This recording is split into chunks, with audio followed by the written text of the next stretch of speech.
Olá, bom dia. Hoje começa a realização de um desejo, que é fazer um grupo de estudos online gratuito. Esse desejo vem da ideia que difundir conhecimento nunca é em vão.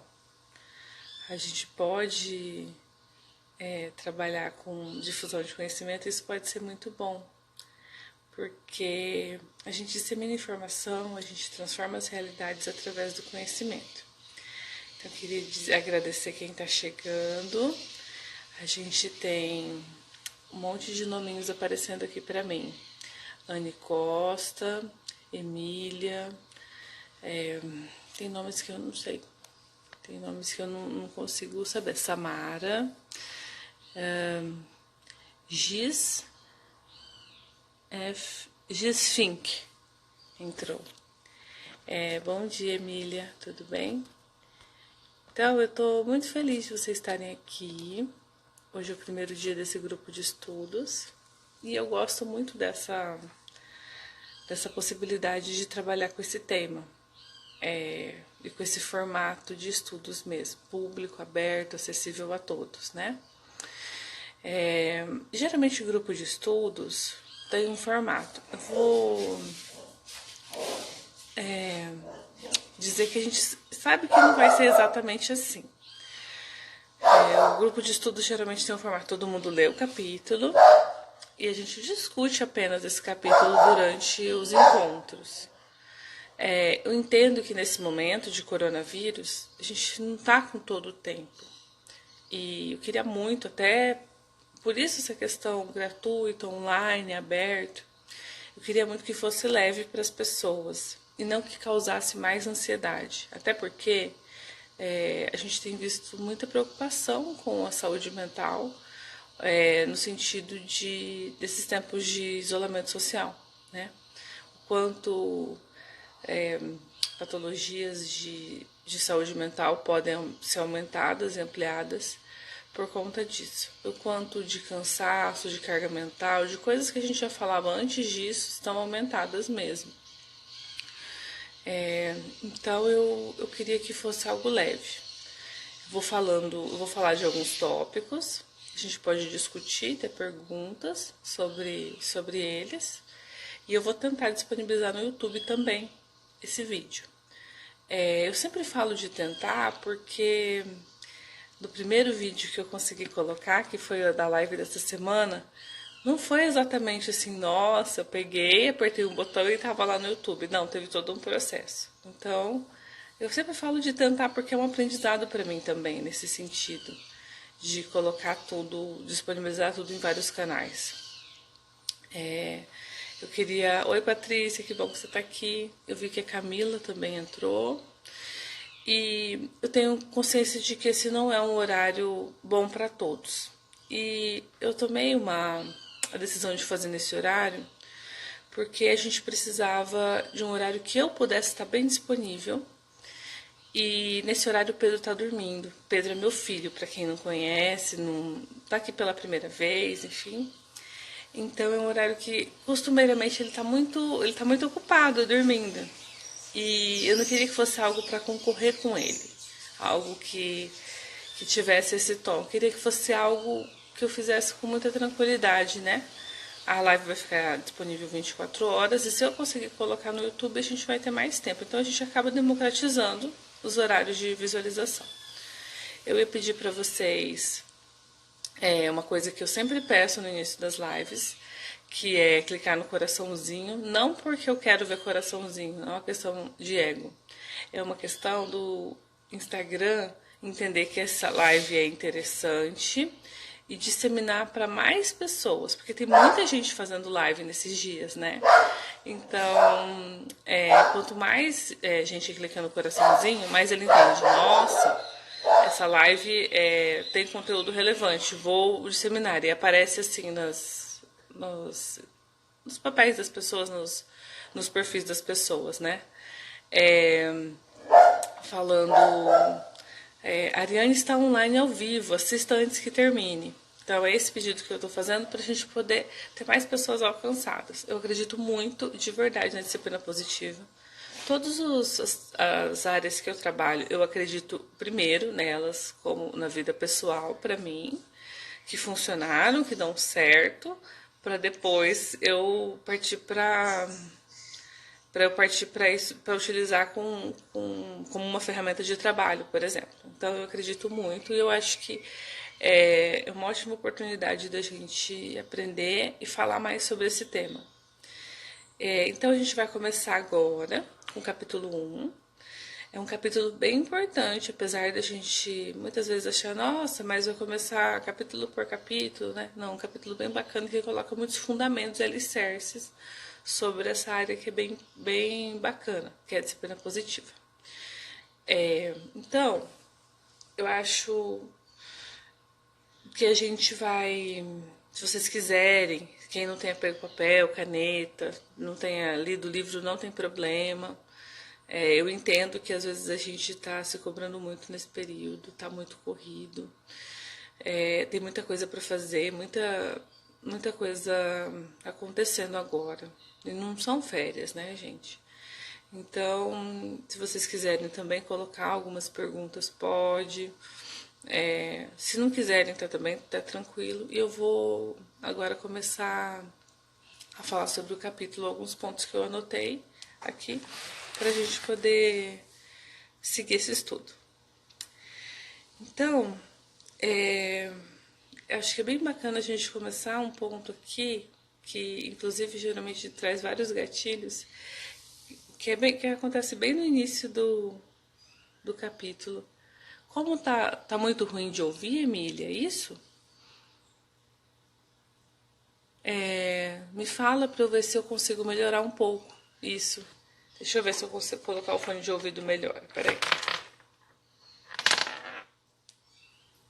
Eu não coloquei o fone de ouvido que ele fica deixando o celular ficar torto, apoiado, né? Deixa eu ver. Vocês estão conseguindo me ouvir bem, gente? Ah, a Emília falou que é preferir estar trabalhando. Eu vou colocar aqui, peraí.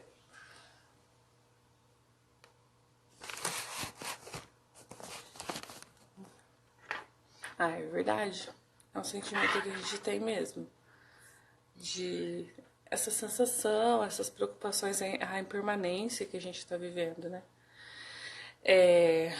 Então eu vou manter um pouco com o fone de ouvido. Se tiver ruim de ouvir, eu quero que vocês me falem, porque é difícil saber, a gente depende de uma transmissão de internet, né?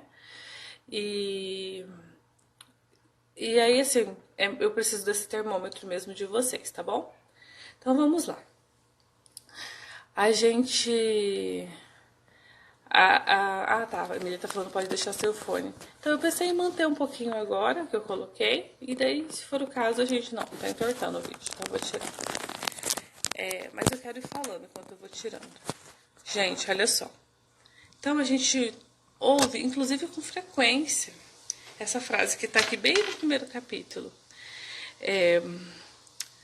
As crianças não se comportam mais como nos bons e velhos tempos.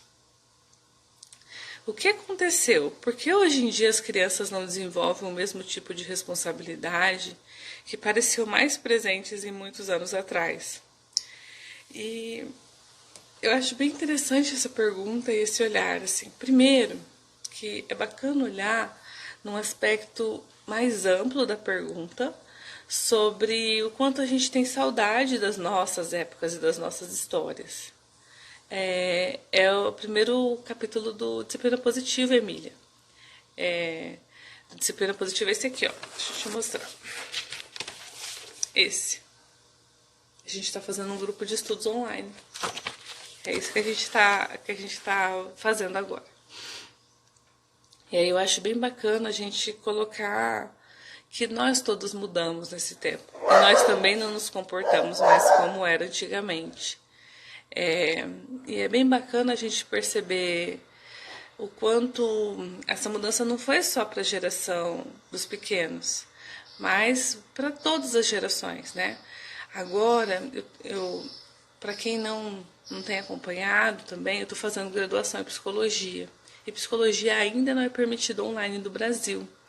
Mas nesse período de coronavírus, a gente está tendo algumas aulas online por conta do período, que é uma exceção mesmo, né? E os professores têm dito o quanto é novo para eles também. Então, as situações, o tempo, o decorrer da realidade nos transforma. E não transforma só as crianças. É bom trazer esse olhar, porque às vezes a gente tem uma saudade de algo que também está muito mais voltado às nossas memórias afetivas do que de fato aconteceu de diferença. A gente vai falar bastante, vamos fazer paralelos nesse capítulo, bastante com passado e presente. Isso vai acontecer bastante. Então, os adultos de hoje, eles não são mais um modelo de submissão e obediência também. As redes sociais, por exemplo, trouxeram muita voz e vez para os adultos. Hoje, a gente consegue ver adultos se posicionando, ainda que algumas vezes de maneira violenta nas redes sociais, através de comentários que nem sempre levam em consideração empatia e respeito. Mas a gente vê os adultos se posicionando. E é muito diferente do que eles mesmos viveram, ou nós mesmos vivemos, quando nós éramos convocados a engolir o choro, entender que não foi nada e entender que se a gente não parasse de chorar, a gente ia ter motivos para chorar porque a gente ia apanhar. Então, partindo desse princípio que nós estamos todos em movimento e em mudança, tem uma frase do Drakers que tem assim, que não é uma literatura exatamente nova, é só a base da disciplina positiva. Até vou pegar um livro dele aqui para mostrar para vocês. O Drakers é um dos fundadores da disciplina positiva. Esse é um dos livros dele em português que eu tenho. E eu acho importante citar que as coisas que estão sendo pregadas agora foram postuladas há bastante tempo. E ainda assim a gente vê como algo de novidade e modinha, né? A gente vê a disciplina positiva sendo colocada como uma novidade, uma tendência, uma modinha que vai passar. Sigamos. Então, foi postulado por Drakers assim: quando o pai perdeu o controle sobre a mãe, ambos perderam o controle sobre as crianças. Isso significa que a mãe deixou de ser modelo de submissão, o que é um progresso. Grande parte dos bons e velhos tempos não era tão bom assim. E é bem bacana a gente parar para olhar o quanto a gente sufocava os sentimentos. E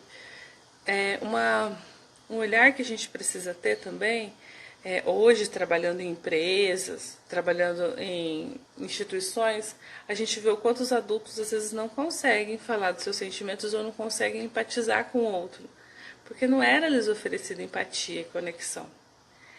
Então eu entendo como um sintoma claro da questão de, bom, eu não posso sentir, então eu não me importo com o que o outro sente. E isso é muito sério na nossa sociedade hoje em dia. E a gente às vezes não para olhar em que origem, em que ponto isso começou. Então, naquela época, havia vários modelos de submissão.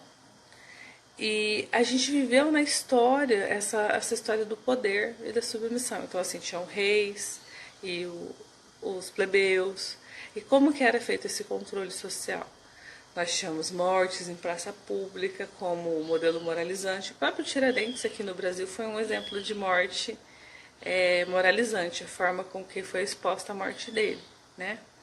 Então, a gente sempre teve o medo aliado ao poder para poder manter as situações como estão. Eu não estou falando de política atual, tá, gente? Estou falando de modelos que vêm da história. E eu gostaria de não entrar nesse mérito da política atual agora. É importante dizer que a gente não precisa deixar de ter o nosso papel como pais, mas a disciplina positiva se propõe a não trazer o papel de pais e mães aliado ao medo e ter essa autoridade posta dessa forma. E é esse o ponto que a gente vai trabalhar e se desenrolar nesse capítulo. Que a base dos poderes que vem da história estão baseados em punição. E o quanto a punição é realmente positiva, ou foi realmente positiva para esse povo, para essas pessoas e para as relações. Eu quero trazer aqui, como é um estudo, eu estou aqui com as minhas anotações para não esquecer de falar algumas coisas para vocês.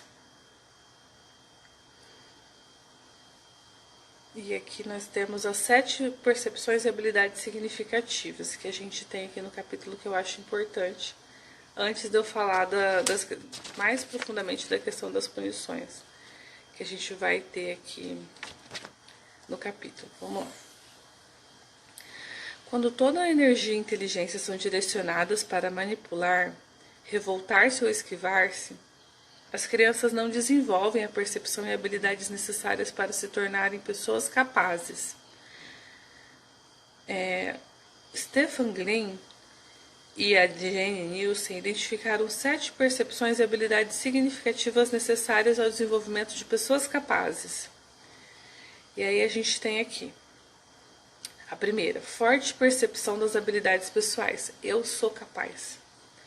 Forte percepção de sua importância nas relações primárias. Eu contribuo de maneira significativa e sou genuinamente necessário. Forte percepção de seu poder ou influência pessoal sobre a própria vida. Eu posso influenciar as coisas que acontecem comigo. Só esses 3, gente, são coisas bem importantes que a gente não vê hoje em dia em todas as pessoas que estão no ambiente de trabalho, por exemplo.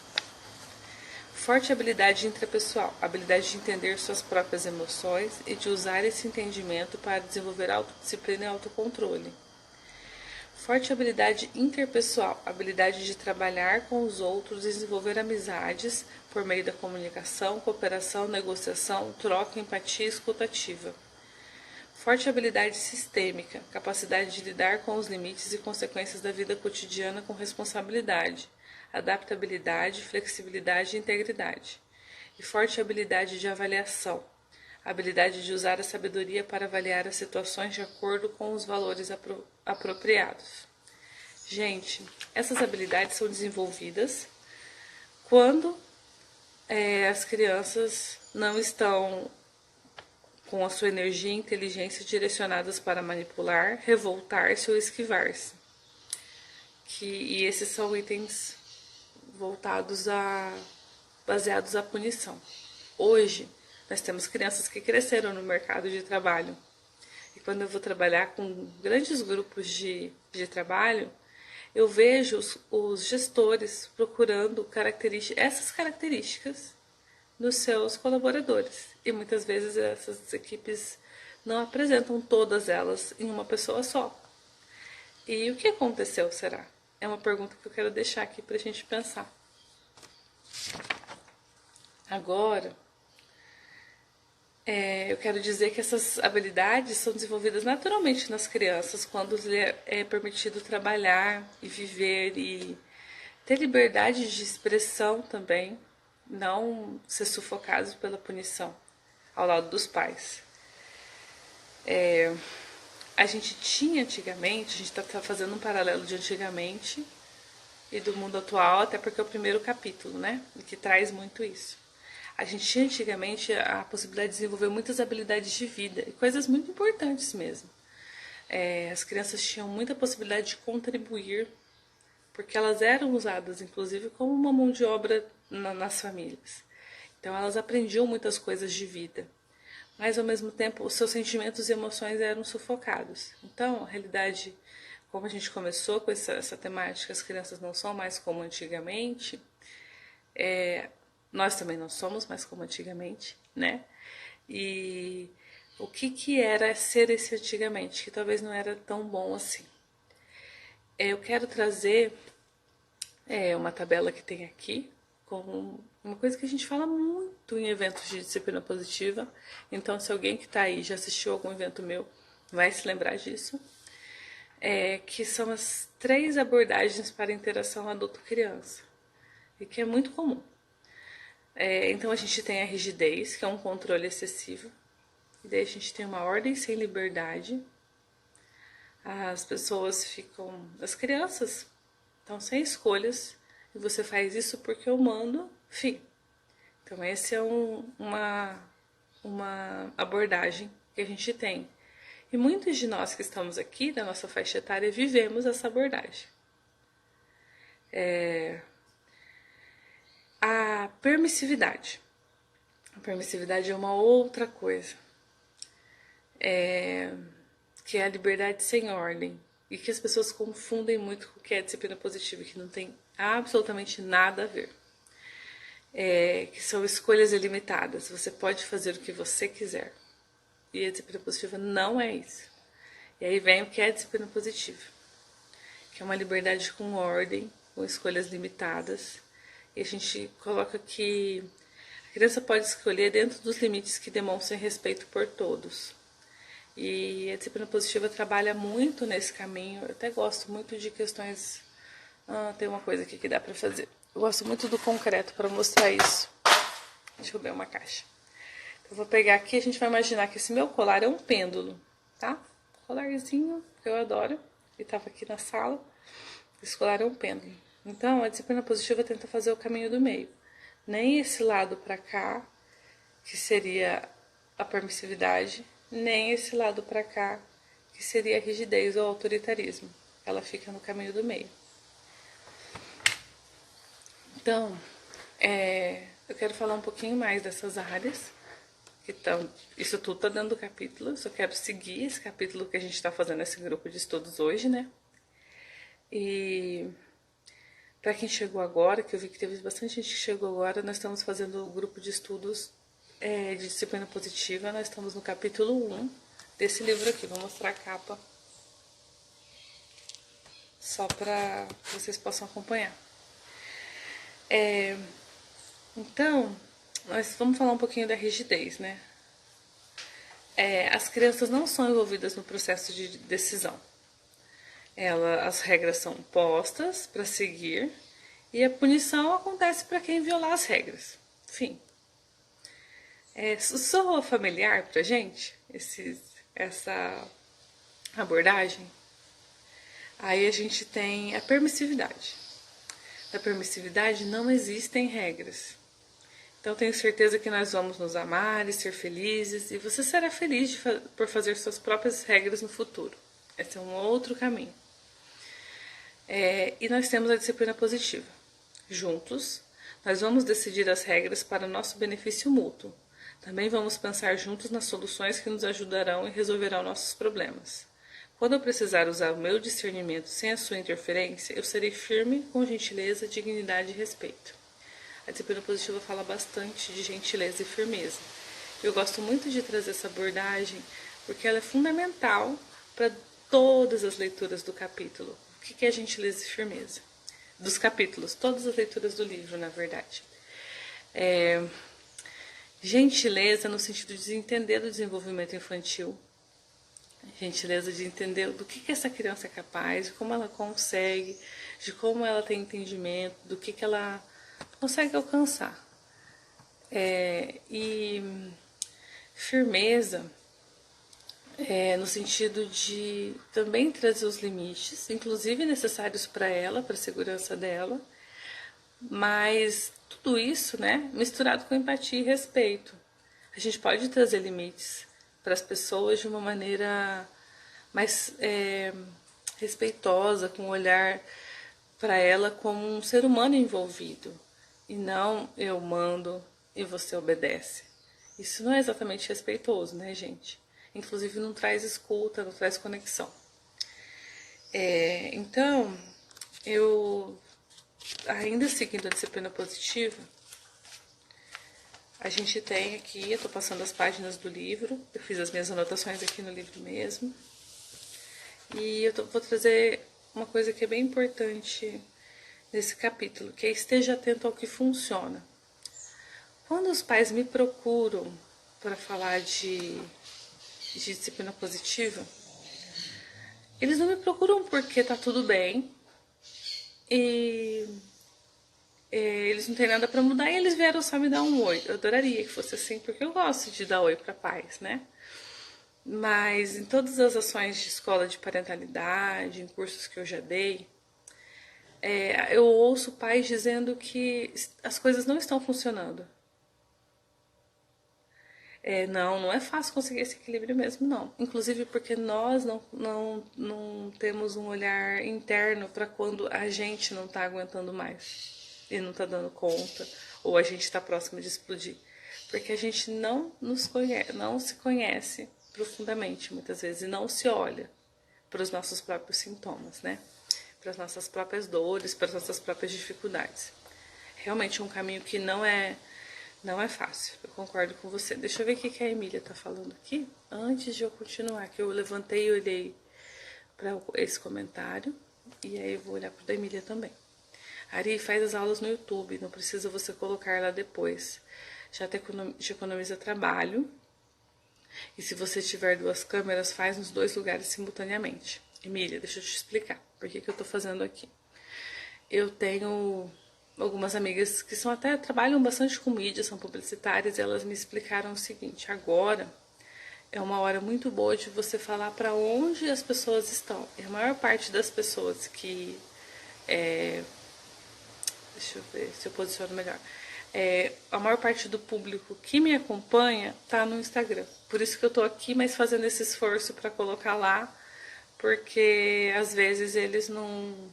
Às vezes as pessoas não tem Instagram. Então, algumas pessoas não têm Instagram, mas a maioria do público que me acompanha tá por aqui. Por isso que eu tô fazendo por aqui. Então, agora eu vou continuar falando do esteja atento ao que funciona, que é uma parte desse capítulo que coloca algumas coisas, que coloca uma verdade muito clara sobre o que eu vejo. Então, eu já dei muitos cursos em 2018, passei o ano de 2019 trabalhando em escola de parentalidade com pais. E eu vejo o quanto a queixa comum não está funcionando. Vou pegar um exemplo de uma amiga, inclusive, que falava que ela como filha, ela adulta, hoje falando, né? Como filha, ela começou a apanhar e tinha medo no início. E depois ela foi crescendo, ela começou a dar os ombros para os pais, porque ela desafiava eles. Não dói, ou pode me bater. Porque isso acionou dentro dela algo que fazia com que ela tinha vontade de se rebelar.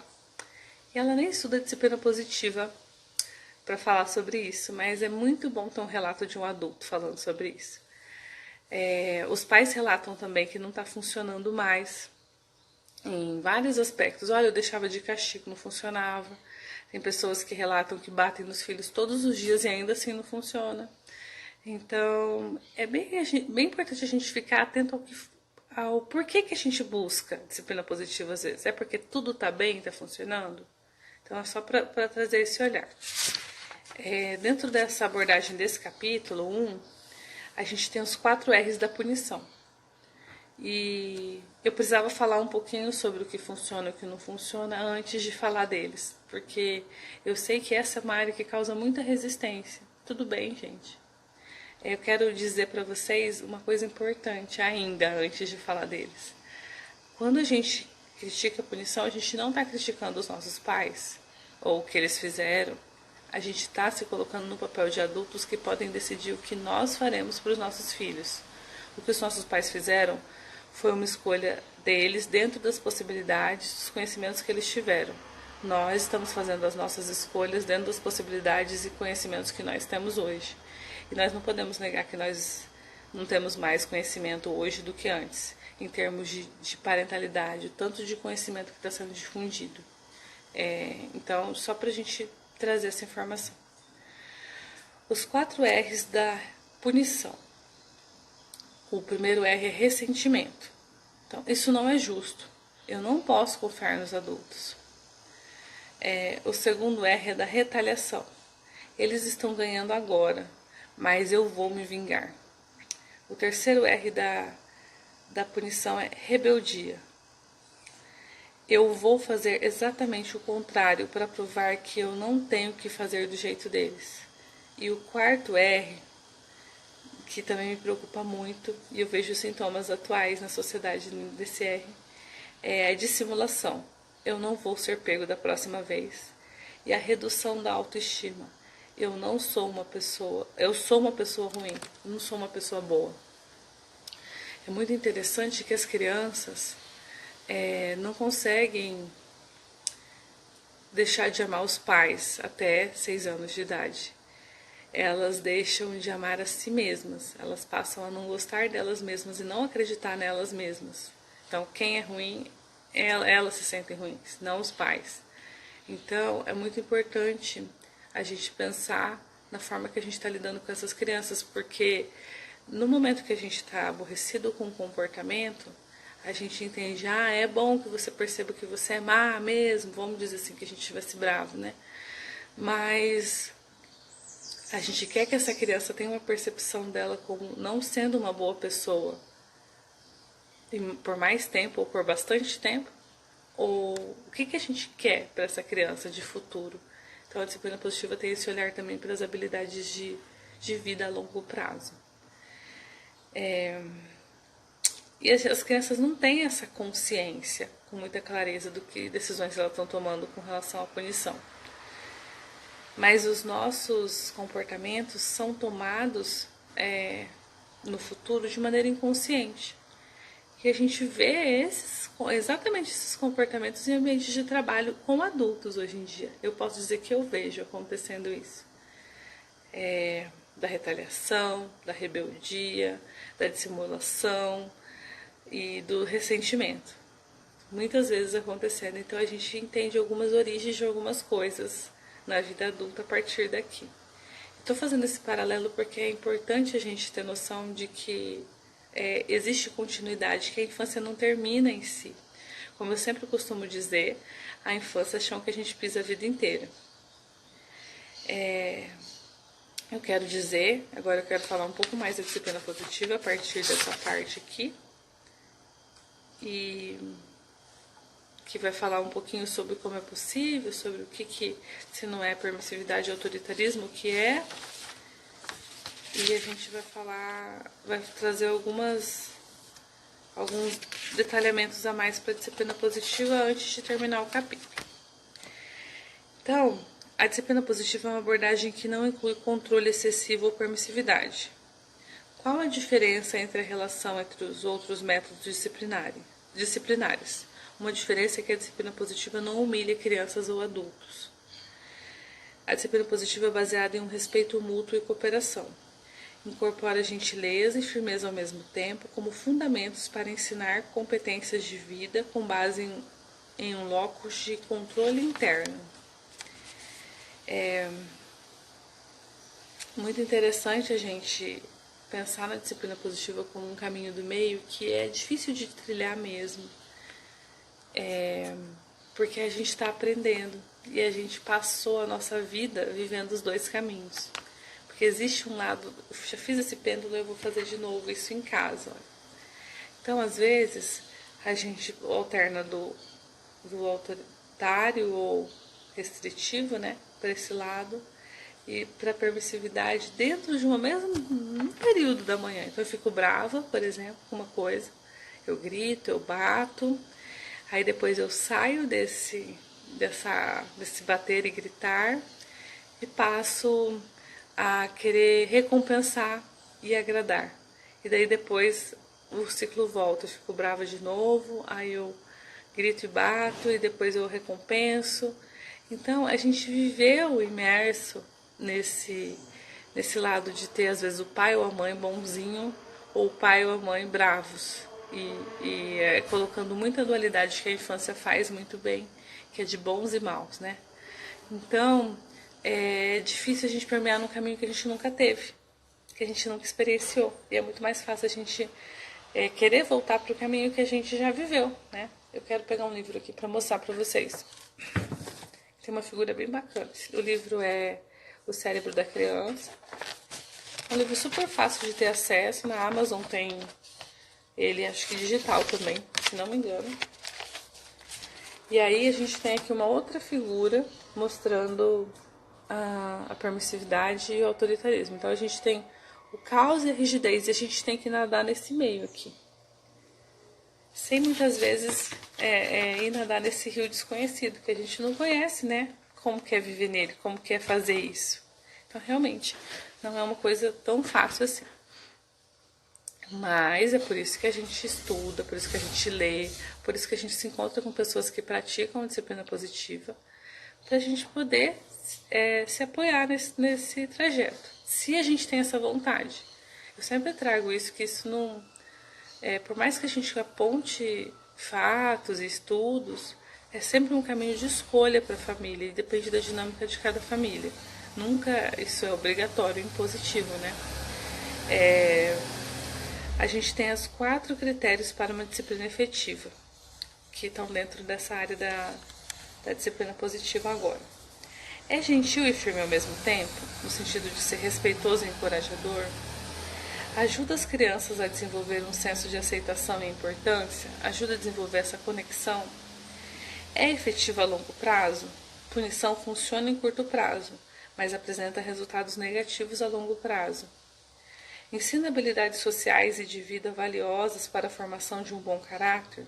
Respeito, preocupação com os outros, resolução de problemas, responsabilidade, contribuição e cooperação? Eu vejo com frequência pais falando para mim, nos cursos e eventos, que vêm as crianças imitando eles com os irmãos, quando há irmãos mais velhos e mais novos, usando as mesmas expressões faciais, e até os gestos, né? Então, assim, o irmão mais velho fazendo assim, e fazendo assim pro irmão mais novo algumas vezes. E aí, o que a gente está ensinando? A gente está ensinando pelo nosso exemplo. As crianças aprendem muito mais pelo exemplo, e nós adultos também. É muito mais fácil a gente arrastar a criança para um comportamento a partir do nosso exemplo. Então, a gente vai falar um pouquinho mais sobre gentileza e firmeza agora. Devo até dar spoiler antes, né, naquele início que eu falei que era importante trazer, isso vai permear todos os capítulos do livro. E aí a gente vai depois falar um pouquinho sobre essa coisa dos... Eu fui dando spoiler nesses trabalhos, que os opostos se atraem. Quando um dos pais é gentil, o outro é firme. Isso é muito comum. Então vamos lá. Gentileza e firmeza ao mesmo tempo. Então, Drakers ensinou a importância de ser gentil e firme em nossas relações com as crianças. Gentileza é importante para mostrar respeito pela criança. Firmeza é importante para mostrar respeito por nós mesmos e conforme a necessidade da situação. Nos métodos autoritários, geralmente falta gentileza. E aos métodos permissivos falta firmeza. Gentileza e firmeza são essenciais para a disciplina positiva. É muito interessante essa coisa de respeito por nós mesmos. Quando nós nos permitimos discutir de igual para igual com uma criança, no sentido de brigar com ela, como se nós tivéssemos a mesma idade dela, às vezes nós não estamos tendo respeito por nós mesmos como adultos e pais. Gosto de trazer essa fala, lembrando para a gente que nós somos os embaixadores de mundo das crianças. Nós somos os modelos de relações que as crianças basicamente vão aprender sobre como modelo, sobre como formas de agir. Então é bem importante que a gente olhe para isso. Muitos pais e professores lutam contra esse conceito por diversas razões. Uma delas é que eles não têm vontade de ser gentis quando a criança os chateia. Nós não temos vontade de ser gentis quando as crianças nos chateiam, de uma maneira geral, nós adultos.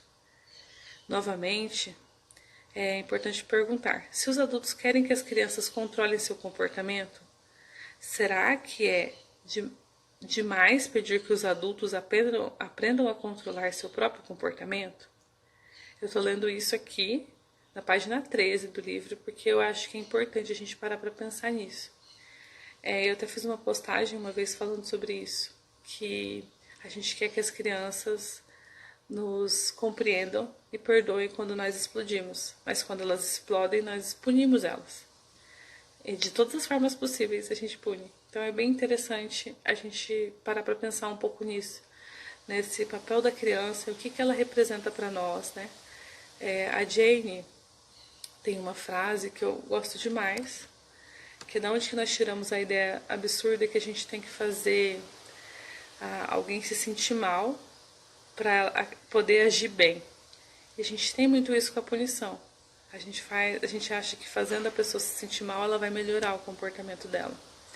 Agora, se a gente coloca isso para o adulto, muitas vezes a gente não entende isso de uma maneira coerente. Tipo, nossa, mas eu vou fazer meu amigo se sentir mal para ele ser um amigo melhor?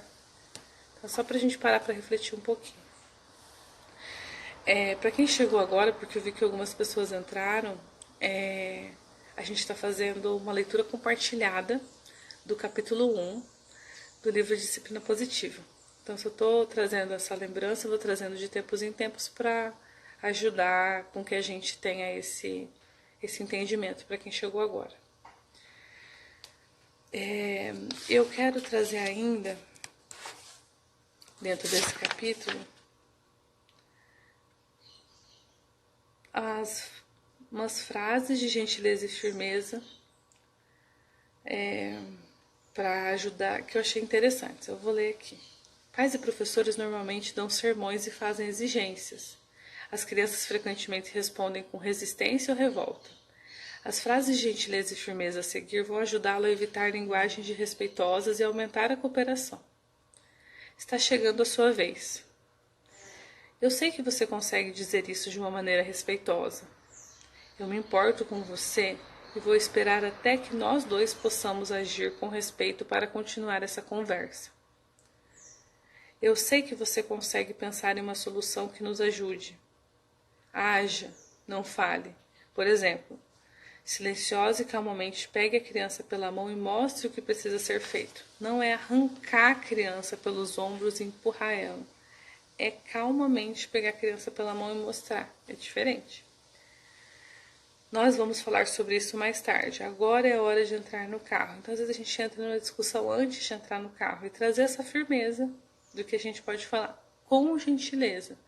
Não é, no exemplo, cala a boca e entra no carro, que é diferente de falar que a gente vai falar disso depois e cumprir o que a gente está falando. Dizer assim, nós vamos falar mais tarde e falar mesmo mais tarde. Quando a criança estiver tendo um ataque, uma crise emocional, nós precisamos sair da loja agora. Vamos tentar novamente mais tarde ou amanhã. Essa frase, essa última questão aqui do livro, eu acho importante trazer algumas reflexões, porque o livro traz coisas bem contundentes, mas é importante a gente pensar nisso. Eu sempre falo disso antes sobre essa questão de crises emocionais. Quando você estiver num local público e a criança tiver uma crise emocional, tire a criança do foco. E você também. Porque uma coisa que acontece conosco é que a gente fica com muita vergonha e a gente quer agir pensando no que nós estamos supondo que o outro pensa. Então, eu ouço relatos e eu já ajudei mães ao vivo em situações assim, enquanto eu estava em ambientes. Mas eu ouço relatos também de pais dizendo, nossa, mas ele estava me olhando, me acusando. Nossa, mas as pessoas olhavam assim para mim com desdém e querendo dizer que eu devia fazer isso, que eu deveria bater nela ou nele. Então, é bem interessante a gente parar para pensar que a relação vai continuar sendo sempre entre você e a sua criança. Então, se a relação com o outro adulto te amedronta, te ameaça, te assusta, tira a criança de lá para que vocês continuem tendo essa relação. A pessoa que te olha da forma que ela olha, independente de se ela está querendo dizer algo ou não, ela não vai resolver a sua relação com seu filho ou com sua filha, nem agora e nem no futuro. Ela só está passando e fazendo um julgamento, uma interpretação de um pedaço da vida de vocês.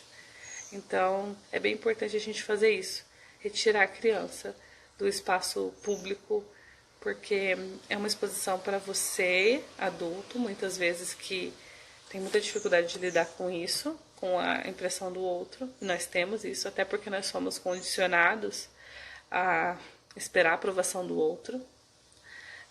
ou a gente tem dificuldade de olhar para a criança com empatia e respeito, porque nós adultos temos crises emocionais também. É claro que a gente não se joga no chão, mas às vezes a gente gostaria. A gente não se joga no chão porque não pode, porque aprendeu, mas às vezes é tão difícil lidar com algumas coisas. E a gente tem que conseguir lidar com isso e trazer clareza para a nossa vida e para a das crianças. Aqui quando o capítulo fala que opostos se atraem, quando um dos pais é gentil e o outro é firme. Então é aquele pêndulo que eu falei antes.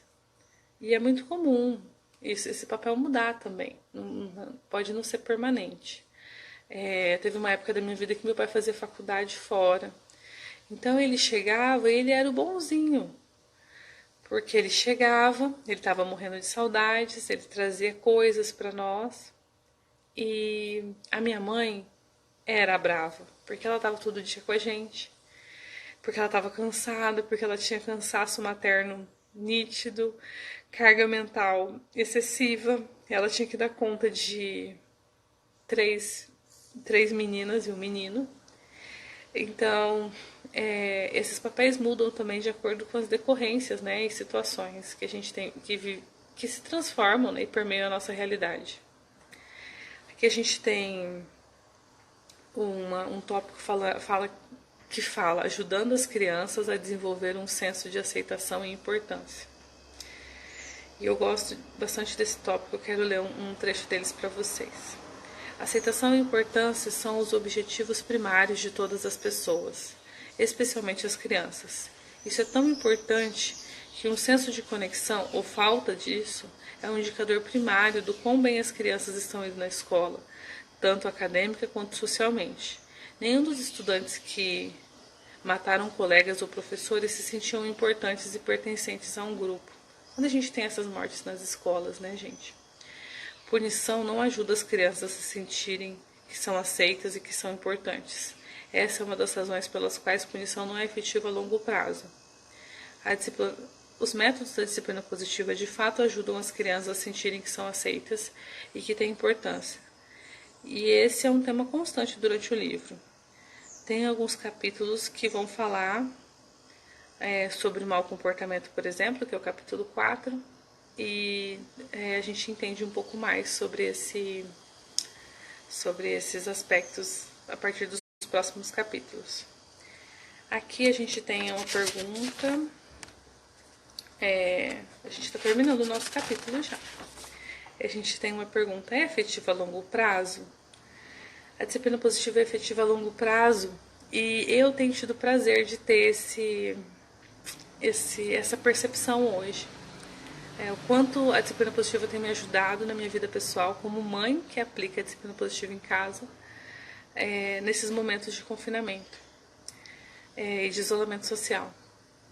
Então, assim, eu sempre trabalhei com o Pedro, por exemplo, a questão de divisão de tarefas. Pedro, meu filho, que eu tô falando. E hoje eu não tenho dificuldades com ele.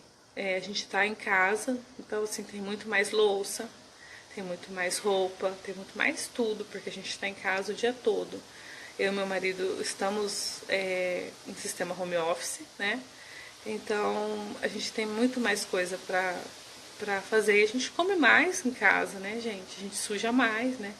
Então eu tenho muita participação do Pedro, não como uma ajuda esporádica, mas como uma contribuição de quem mora aqui e quem já vivia isso de ajudar, né? De participar, na verdade. A gente não tem colaboradora do lar, não tem diarista, então isso já acontecia antes.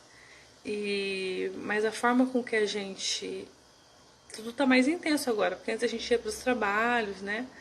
Então eu ficava menos em casa. Então ele tem contribuído mais, isso é uma das habilidades que a disciplina positiva já trouxe para o Pedro, que é poder contribuir e fazer parte desse contexto aqui familiar efetivamente também. Claro que ele não é diarista da casa, né, gente? Ele contribui, assim como todos nós contribuímos. Não vão fazer uma denúncia de trabalho infantil aqui, né? E aí eu sei que é interessante eu trazer esse depoimento, porque eu falo de disciplina positiva e eu trabalho com isso. Mas, gente, é muito bom quando isso funciona na nossa vida. Nos dá mais certeza de propósito, de seguir em frente. Porque isso funciona de fato. Ontem eu falei também no Stories sobre uma brincadeira que eu fazia com ele antes do confinamento e agora ela está muito presente, o sentido dela, que é o faça com que tem, né? Que a gente fechava, ele fechava os olhinhos, eu também, e a gente pegava um monte de Lego, assim, e tinha que montar algo com aquelas peças. Essa brincadeira, que é muito simples, né? E pode ser com outro monte de peças que não seja o Lego, traz um pouco de foco em soluções, que é um dos pilares da disciplina positiva também, dos valores a longo prazo. E hoje a gente tem feito muito o faça com que tem na vida, porque para aproveitar o que tem de recursos para as atividades dele também, né? Então, e a gente faz isso como colaboradores, como empreendedores na vida adulta. Que a gente tem que fazer com o que tem, com o que é disponível e o que é possível, né? Então, só para a gente fazer um link nisso. Agora, eu quero falar sobre dois tópicos pequenos antes da gente encerrar, que é o ensinando habilidades sociais e de vida valiosas para o desenvolvimento de bom caráter. Eu quero dizer que a gente está no capítulo 1, gente. Então, claro que não vai ter uma entrega enorme de todas as soluções hoje. É um grupo de estudos e nós estamos no capítulo 1. Essa é uma ideia nova para a maioria de pais e professores. Eles simplesmente não pensam sobre a possibilidade de que a disciplina possa ensinar habilidades sociais e de vida. E hoje, gente, pensando que a gente tem tanto essa questão de competências socioemocionais imposta pela Base Nacional Comum Curricular, então é bem interessante a gente pensar na disciplina positiva aliada a isso, viu? Se você se interessar por verificar as pesquisas sobre os efeitos a longo prazo da punição, irá descobrir que a punição ensina violência, dissimulação, baixa autoestima e muitas outras habilidades negativas. À medida que a gente estudar os métodos de disciplina positiva, você irá perceber que todas as ferramentas disciplinares não apenas interrompem o mau comportamento, mas elas também ensinam habilidades sociais e de vida para desenvolver um bom caráter. E o último tópico, que é bem curtinho mesmo, é sobre a jornada de disciplina positiva. Então, o que a gente pode pensar que a gente pensa para o futuro dos nossos filhos ou alunos, para quem é professor e está assistindo, e que a gente gostaria que eles desenvolvessem, que eles fossem no futuro e que a gente pode desenvolver hoje. Então, a responsabilidade, um autoconceito positivo, autodisciplina, cooperação, uma mente aberta, uma habilidade de pensar objetivamente, compaixão, respeito, aceitação por si e pelos outros, entusiasmo pela vida, paciência, autocontrole, honestidade, integridade, preocupação com o outro, habilidade de resolução de problemas. Eu poderia fazer isso sem ler, mas eu costumo me emocionar bastante nessa parte e eu quis conter emoção. Porque eu acho bem importante a gente pensar que o que a gente está fazendo hoje tem muito a ver com o futuro, apesar de ter a ver com o presente também. Porque às vezes as habilidades aparecem muito antes do longo prazo. Mas o que a gente faz hoje para os nossos filhos não tem a ver só com hoje. E vou repetir a minha frase preferida do momento. Infância é chão que a gente pisa a vida inteira. Então, o que eles vivem na infância não fica só na infância. Gente, eu vou encerrar, então, se vocês não tiverem perguntas. Foi um prazer enorme fazer um grupo de estudos online, gratuito e ao vivo.